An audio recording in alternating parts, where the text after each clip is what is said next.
Salamlar, videoma xoş gəlmisiniz. Mən Aysunan. Bəlkə də bəziləriniz məni Əlaçı verilişindən tanıyırsınız. 11 avqust tarixli verilişdə qalib olmuşdum. İlk videomda elə bundan danışmaq istəyirəm. Necə oldu Əlaçıya qatıldım, necə oldu qalib oldum və qeydiyyat necə olur və s. Bu tipli taktiklər məncə sizə kömək eləyər. Və YouTube-da da məncə bu tipli bir video, belə tipli bir videoya rastlaşmamışam. Məncə faydalı olar deyə istədim ki, bir video qeyd edeyim. Deməli, Əlaçı verilişinə getməyin, iştirak eləməyin ən birinci mərhələsində qeydiyyat durur. Qeydiyyatı necə edəcəksiniz? Qeydiyyatı Əlaçı oyununun, yəni Facebook səhifəsi var və bu səhifədə link paylaşılır hər il və bu linkdən də qeydiyyat olunur. Və bir şey də bildirim ki, 9-cu siniflər üçün də artıq Əlaçı fəaliyyət göstərəcək. 11-ci siniflər olurdu, indi 9-cu siniflər üçün olur. 10-11-lər və 9-lar üçün də artıq yarışları keçirəcəklər. Bu da keçən ildən başladı. Yəni, mənim iştirak etdiyim ildə bizə bildirdilər ki, artıq 9-cu siniflərdə iştirak edə bilər, müxtəlif yaxınlarımıza və s. bildirə bilərik. Bu da önəmli bir məlumatdır ki, xəbəriniz olsun, qaçırtmayın. Deməli, dediyim kimi, bunların Facebook səhifəsində link paylaşırlar hər il və bu linkdən də qeydiyyat olunur. Amma linkdən əlavə bu məktəblərə məlumat göndərilir ki, potensiallı uşaqlar yığılsın və qeydiyyat olunsun seçim turu üçün. Seçim turu nədir? Bu verilişə vəsiqədir əslində, yəni verilişə qazanacağınız vəsiqə. Əgər seçim turundan keçirsinizsə, deməli verilişdə iştirak edəcəksiniz. Seçim turu necə olur? İlk öncə siz qeydiyyat oldunuz deyək. Məsələn, məktəbə müraciət edin, məktəbinizə. Və məktəb də Əlaçıya müraciət edir və sizin adınız verilir. Artıq seçim turuna çağırıldıqda, seçim turu haqqında da məktəbə məlumat gəlir. Məktəb də sizi məlumatlandırıldıqdan sonra seçim turunda iştirak edirsiniz. Seçim turunda müxtəlif fənlərdən suallar olacaq. Yəni, bütün fənlər, Azərbaycan dili, ingilis dili, dil bilgisi məsələn, riyaziyyat, biologiya, fizika və s. bütün fənləri, yəni tarix olacaq və dünya görüşünüzdə yoxlaya bilərlər ki, olur ki, məsələn, aktyordan, xarici aktyordan bir sual versin, bir filmdən sual versin. Yəni, hər şey gözləniləndir. Ümumiyyətlə, 50 dənə sual olur səhv eləmirəmsə seçim turunda və ən yüksək yazan 144 nəfər seçilir. Bu 144 nəfər 12 verilişdə iştirak edəcək. Yəni, bir nəfər bir verilişdə iştirak edir, o elədir. Sadəcə 12 veriliş olur və 12 nəfər hər verilişdə iştirak edir. Və bu hər 12 verilişin qalibi bir yerə yığılır və axırda super final olur. Yəni, sizin ilk iştirak edəcəyiniz veriliş, öz verilişinizdə orada qalib oldunuz və bu verilişdə qalib olduğunuza görə sizi əlavə olaraq super finala çağırırlar ki, bütün qalibləri yığıb birbaşa yeni bir maraqlı oyun keçirirlər. Qaliblərin qalibi kimi bir şeydir, orada qalib olmaq. Və bundan sonra qeydiyyat mərhələsi bitdi, seçim turu bitdi. Artıq siz deyək ki, Əlaçıya seçilmisiniz, iştirak edəcəksiniz verilişdə.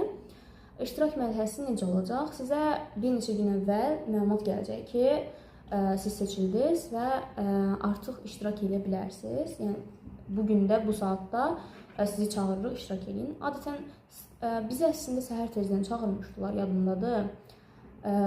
Və bir müddət gözlədik ki, o bir verilişə çəkilsin və sonra da bizi çəkdilər. Ümumiyyətlə, hər şeyin açarını mən əvvəlcə stresdə görürəm. Yəni, necə deyim, stresli olmamalısınız, stresinizi atın. Ola bilər ki, balaca bir səviyyədə olsun, kiçik bir səviyyədə olsun stres, amma çox stresli olmaq heç də sizin xeyrinizə olmayacaq. Bu sadəcə bir yarışmadır və qazanan da olur, uduzan da olur. Belə bir düşüncə ilə gedin. Əlbəttə yüksək hədəfləyəcəksiniz, amma stresi çalışın ki, biraz azaldasınız, full qazanmağa fokuslansınız. Və burada verilişin çəkilməsindən əvvəl siz uşaqlarla bir-birinizi görəcəksiniz, bir-birinizi tanıyacaqsınız. Siz bir otağa yığırlar və orada uşaqlarla danışa bilərsiniz, söhbət edə bilərsiniz və s. Əslində, mən həmin otaqda məsləhət görərəm ki, öz hədəflədiyiniz fənni deməyəsiniz. Əvvəlcə sizə verilişin turlarından danışım, ondan sonra məncə bundan danışım. O daha yaxşı olar. Bu verilişin özü 3 turdan ibarətdir. Birincisi, ilk turda 12 sual olur və 12 sualdan ən çox cavab verənlər 6 nəfər seçilir, ikinci tura keçir. İkinci turda isə artıq bu 6 nəfərdən hərəsi özünə bir fən seçir. Bu fən seçimdə necə olur? Sizə bir cəlliyi yoxlayan bir asan suallar verəcəklər. Məsələn də, deyək ki, fəsil adıdır və orada rəqəmlər olur. Rəqəmlərin hərəsinin üzərində hərflər olur. Bura sizə rəqəmləri qoyur və siz o rəqəmlərin içərisindən hərfləri seçməlisiniz. Məsələn, payız fəsli verilib, o payız fəslini qurdunuz və ən tez quran ən birinci fən seçir. Bu fən seçimində də, məsələn, müxtəlif fənlər var. Yenə də Azərbaycanlı, riyaziyyat, fizika, kimya, tarix, bunlar sabit fənlərdir, bunlar həmişə olur məncə. Ancaq əlavə olaraq musiqi bilgisi, dil bilgisi və ya incəsənətlə bağlı bir şeylər, filmlər, idman və s. ki, bu fənlər də dəyişir. Yəni, hər verilişdə başqa cür ola bilər. Mənim verilişimdə tibb var idi, yadımdadır. O da mənə bir avantaj sağlamışdı ki, tibbi seçmək mənim üçün daha yaxşı olardı. Yəni, o bir fənlərdənsə, axıra qalan fənlərdən. Və siz fən seçirsiniz. Fən seçməndə dedim ki, yəni ən sürətli olan ən birinci fən seçir. Və onu məsləhət görürəm ki, otaqda uşaqlarla bir yerdə olanda hansı fənni seçəcəyinizi deməyin. Nəyə hazırlaşdığınızı, məsələn, nə yönümlü olduğunuzu deməyin. Çünki elə olur ki, həmin uşağın, məsələn, biologiyadan da bilgisi var, Azərbaycanla da bilgisi var. Və bilir ki, sən biologiyanı seçmək istəyirsən. Burada taktika verilmiş kimi. Yəni də belə hilələr olur da, yəni uşaqlar istifadə edir. Onu deməyə çalışıram ki, yəni sizin fənninizi götürə bilərlər. Öz fənninizi, öz seçəcəyiniz fənni əvvəlcədən deməyin. Hamıya spoiler verməyin ki, mən biologiya seçəcəm, biologiyanı ən yaxşı bilirəm. Bilməyən uşaq olmur. Yəni də həm biologiya, həm Azərbaycanlı bilən uşaq götürüb biologiyanı seçəcək ki, sən cavab verə bilməyəsən və keçə bilməyəsən. Özünə avantaj sağlayır. Yəni, bunu da demiş olum. Mən orada çox danışan bir tip deyildim. Ona görə heç nə deməmişdim də. Heç danışmamışdım. Uşaqlarla heç danışmamışdım. Amma rəqiblərim də çox qəşəng idi, güclü idilər. Çoxu tibbi hazırlaşır deyə bəxtimdən də. Deməli, fənləri dedim. Fən seçimindən sonra artıq sizə 45 saniyə veriləcək. 45 saniyə ərzində tez-tez cavab verməlisiniz bu suallara. Sizin seçdiyiniz fəndən uyğun suallara ikinci turda. Sonra üçüncü tur gəlir. Bu 6 nəfərdən 3-ü seçilir üçüncü tur üçün və üçüncü turda artıq finaldır ki, burada ən tez düyməyə basan ən birinci cavab verir 3 saniyə ərzində. Yəni, cavabı gecikdirə bilməzsən. Bilirsənsə, düyməyə bas, cavab ver. Bu qədər. Və başqa bir taktiklərim var idi mənim. Yadımdan çıxdı, burada dəftərə yazmışam. Deməli, bir də onu demək istəyirdim ki, çəkiliş zamanı heç özünə qapanıq davranmayın. Yəni, sosial olmağa çalışın. Yəni, utanmayın. Veriliş zamanı utanmayın. Utanması nə var burada? Yəni, əksinə fərq edilməsi şeydir ki, siz bu qədər ilərləyib verilişə çıxmışsınız artıq. Burada, məsələn, mahnı oxuya bilərsiniz mən kimi. Mahnı oxumuşdum, yəni. Yəni, bilmirəm, musiqini çox sevirdim deyə. Mən də dedim ki, yəni də, hobilərimdən biri də mahnı oxumaqdır. Oradan da dedilər ki, yəni, oxuya bilərsən müminni. Mənim də ağlıma onda gələn bir musiqini oxumuşdum. Vətənpərvər tipli idi. Yəni, hobilərinizdən danışırsınız. Orada aparıcı sizdən suallar soruşacaq və çalışın ki, hobiniz olmasa da uydurun. Bunu deyəcəm, baxın, hobiniz olmasa da uydurun. Məsələn, ola bilər ki, oğlansan, bilmirsən ki, nə hobin olsun, futboldan danışa bilərsən. Ya da getməmişdən əvvəl futbol haqqında bir araşdırma ilə, əgər futbola marağın yoxdursa, yenə də elə də futboldan danışa bilərsən orada və ya müxtəlif şeylərdən. Yəni, çalışın ki, aparıcı sizi danışdırmağa çalışdıqca danışasınız.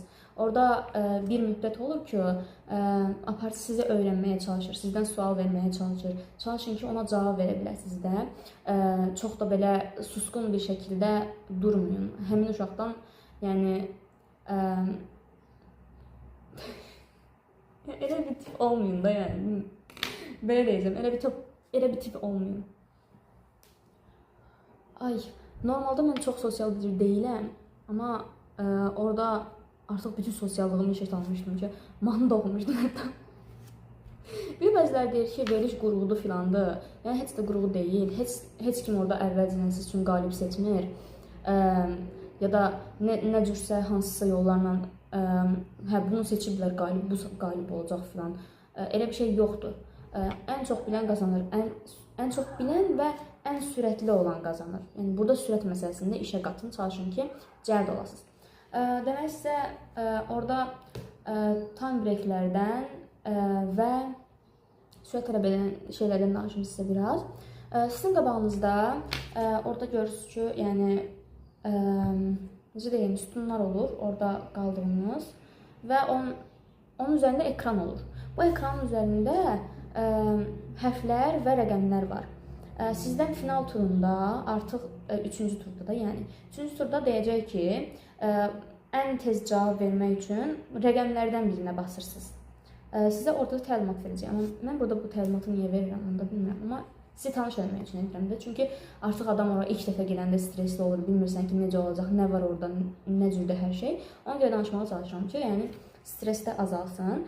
Ki, həmin ekranın üzərində bir tərəfdə rəqəmlər var, bir tərəfdə isə hərflər var. Bu hərflər nəyə görədir? Sizə time breaklərdə və ya sürət tələb edən bir şeylərdə yəqin ki, görmüsünüz, orada rəqəmlər verilir və rəqəmlərin hərəsinə aid 3 dənə hərf olur. Və sizə məsələn fəsil adı demişdi. Deyir ki, məsələn, düşünürsən ki, fəsil nə ola bilər? Payız, yay, yaz, qış filan. Payızı gördün ki, o rəqəmlər payıza uyğun gəlirsə, payız yazırsan ora. Hərflərdə, məsələn, hərflərlə yazırsan. Və 3-cü turda isə sizə rəqəmlər lazım olacaq. İstənilən bir rəqəmi öz ağlınızda tutursunuz və həmin rəqəmə basırsınız. Çox da belə bir dəfə 1-ə basın, bir dəfə 2-yə basın, bir dəfə 3-ə basın. Belə bir şey eləməyin, lazım deyil. Birbaşa bir dənə rəqəm tutun, bastın ona. İstəsən başqa rəqəm də basa bilirsən, amma sadəcə də yəni final turunda sadəcə bir düyməyə basmalısan orada. Amma rəqəm olan düyməyə basmalısan. Mən əslində o biri turlardan heç narahat deyildim. Mən yəni o biri turlardan narahat etdim, finaldan narahat deyildim. Çünki evdə həmişə çoxlu yəni praktik eləmişdim də onu ki, necə cavab verəcəm finalda filan. Finalda çox yaxşı bilirdim, amma digər turlarda narahatlığım var ki, görəsən cəld ola biləcəm, yoxsa cavab verə biləcəm, yoxsa yox. Bunun üçün də sizə nə məsləhət görürəm? Cəldliyinizi inkişaf etdirmək üçün və artıq sual tiplərini bilmək üçün, orada nə sual verə bilərlər bilmək üçün. Mən əlaçının bütün verilişlərinə baxmışdım. 2010-dan bu yana idi, yoxsa necə, bilmirəm, yadımda deyil. 2016-dan da yoxsa, yadımda deyil, o deyil. Amma ən qədim verilişlərinə də baxmışdım. İlk verilişlərinə falan, o tiplər, birinci sezonlarına falan, hamısına baxmışdım. Sizə çox da gerilər lazım olmayacaq. İstəsəz də 2020-dən bu yana olan verilişlərə baxarsınız. Və mən verilişlərdə öz fənlərimə odaklanmışdım daha çox ki, yəni öz fənlərimə fokuslanmışdım daha çox. Məsələn, biologiyadan baxırdım ki, nə suallar verilir. Yəni, bizim bir biologiya kitabımız var, ondan başqa nə suallar çıxarda bilərlər ki. Özü suallarda çox dərinə gedilmir. Suallarda, məsələn, arının neçə ayağı var? Bu sual çox dəqiq yadımdadır, çünki mən bu suala cavab verə bilməmişdim. Həyecanın səbəbləridir bu da. Əgər shortslar bölümünə baxsaq, qısa videolarımda, yəni də tip suallarından, biologiya suallarının ən asanlarına cavab verə bilməmişəm bəzənə. Özüm də şokda qalmışam ki, necə yəni? Arının ayağının sayını, qanadının sayını bilməyən necə tip oxuya bilər? Deməli, yəni bu tipli suallar olur. Sizə çox dərinə gedilməyəcək, sadəcə bilginizi yoxlayırlar. Məsələn, dərin olmur heç vaxt, sadəcə biologiya bilirsənmi, bilmirsənmi bu tipdə. Sonra verilişlərə dedim baxırsınız, verilişlərin 2020-dən indiyə qədər olan verilişlər. sizə faydalı olacaq. Mən o 12 sual hissəsi var.